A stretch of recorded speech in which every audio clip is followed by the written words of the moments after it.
Hi, welcome to SBR4 Videos. I'm Peter Loshak. This is the Line Moves update show that we do every Friday with Joe Duffy from OffshoreInsiders.com, kind of a bookend show to our Monday opening line show that we do. We take a look at which lines have moved significantly over the week and what we think about those moves. Joe, thanks for being back with us.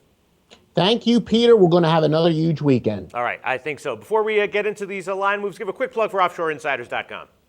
OffshoreInsiders.com. We picked another winner last night. Our only premium play was on Seattle. The Seahawks sweated that out at the end, but that makes us, I believe, 37-23 with our premium plays in the NFL. And then if you see this by Saturday, we got our college football game of the year going Saturday. If not, plenty of great stuff on Sunday, including some Wise Guy plays where we enter the weekend 7-2 with NFL Wise Guys at OffshoreInsiders.com. All right, so then let me ask you quickly. I mean, we covered that game in our video, and you had the chance to pick a Seattle if you wanted, but instead you went with the under. What happened there?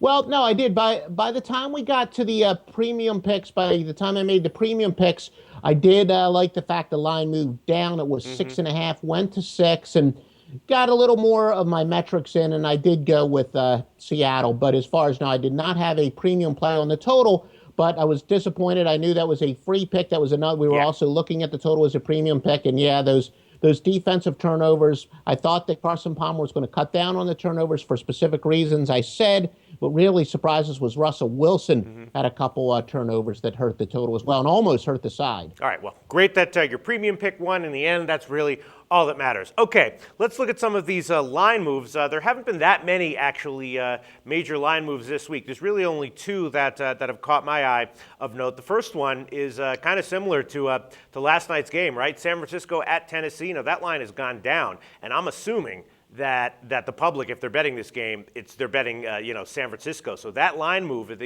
Tennessee was like 4.5 or 5 earlier in the week. Now they're like 3 or 3.5, and I'm assuming that's got to be because of sharp action on Tennessee.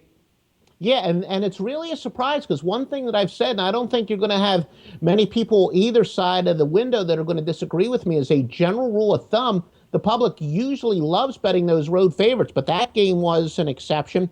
If anything, even the Denver-Indianapolis game was actually they did wind up betting the road favorite on Denver, but I thought that may have been an exception because it was a rare case of a quality home underdog. But again, this shows that I'm a little bit better, actually a lot better predicting the outcome of games than I am the line moves, because to see a quality road favorite like San Francisco actually go down is a surprise, but no question it's a sharp move because the squares aren't going to bet home underdogs for the most part. Yeah, well, you know what I think about this line? What's that? I'm on San Francisco. The squares are my people. Sometimes we win. I think, if I had to, I might even bet this game. I wouldn't want to take, Tennessee at just +3 or 3.5. I mean, look what happened last night. Exact same situation. San Francisco is just a significantly better team. Yeah, and again, Tennessee, I thought they were a team on the up when Jake Locker was there. That injury really set them back. San Francisco, though, Colin Kaepernick, the last 3 weeks, he's been so-so, but what I really like about Jim Harbaugh, he is one of the best play callers in the business. He seems to know exactly when he needs to throw deep with Kaepernick and then when he needs to be safe. So it's one of these cases. At times, I think we can overrate coaching because I'd always have great talent, but Jim Harbaugh really knows how to handle quarterbacks. And because of that, I think he will play to whatever he thinks Kaepernick's strengths are. And another line move that's sort of standard, I think, is Cleveland. The Green Bay was a double-digit home favorite earlier in the week. It was 11. Now it's down to 10 juiced or 9.5 at a lot of places, and that's not really surprising. Do I agree with that move? I don't know if I'd want to bet Cleveland at 11 or 10, but I'm not surprised that that's the way the line's moved. Yeah, I think a lot of people are starting to realize how big of an injury Randall Cobb was to Green Bay. That is no small injury. Usually injuries to quarterbacks will move the lines, not so much other skill position players, but that is a big loss. But then conversely, remember what I said, that Cleveland, ever since Hoyer was hurt, they are as bad of a team as there is in the NFL. They were actually competitive, but now that they're back to Whedon, I think they would be much better with either Joe Duffy or Peter Loshak at quarterback. They're just a bad team. So it's probably a game to stay away from. Green Bay, some key injuries, but Cleveland, well, they're Cleveland. And then another line that's a little bit interesting is that the Buffalo-Miami line, it was about 7.5 a few days ago. Now it's pretty clearly on 7, and that's a little bit surprising. I'm kind of leaning towards Miami. If it went to 6.5, I would definitely pound Miami on that one. Yeah, that's another one. I was pretty curious which way the public was going to go because on one hand, again, Buffalo was another team, looked like they were on the way up until their potentially, up and coming young quarterback, EJ Manuel, got hurt. But on the other hand, what we sharps, we like to bet overachieving teams once they finally lost. Miami finally got that loss. Now they had the bye week in between, but still, Miami is a team that I think a lot of sharps were going to fade, except for the fact we looked at it and we're a little disappointed that they're playing a Buffalo team that's maybe overrated because they started to show an upside, but now they're not quite as good as they were because they're back down to their very much an unproven, shaky backup quarterback. All right, then there's a bunch of other totals that had some small moves, but that's about it that I'm seeing in terms of significant moves from the card. Is there anything else that's caught your eye, Joe Duffy?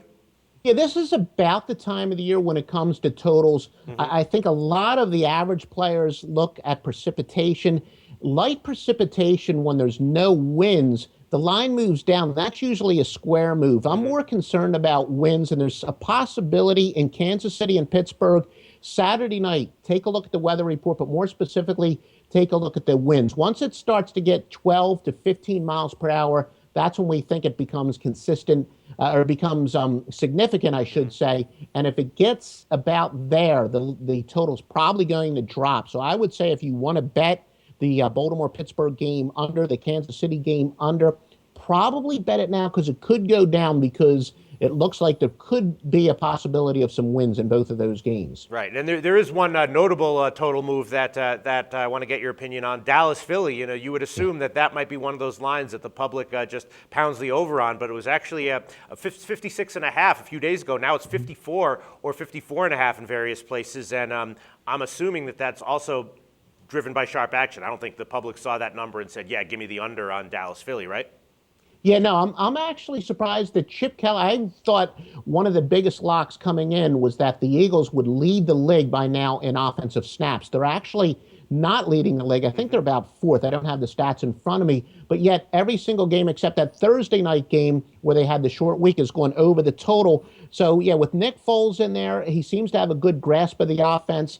And the Cowboys, they're a team that likes to throw the ball a lot. I think the fact that Philadelphia has slowed down the pace just a little bit, maybe some of the sharps are saying the total is getting a little too high, and I think they bet the under. All right, and that just about does it for our line moves show for NFL Week 7. Thanks so much, Joe Duffy from OffshoreInsiders.com. I'll talk to you again on Monday.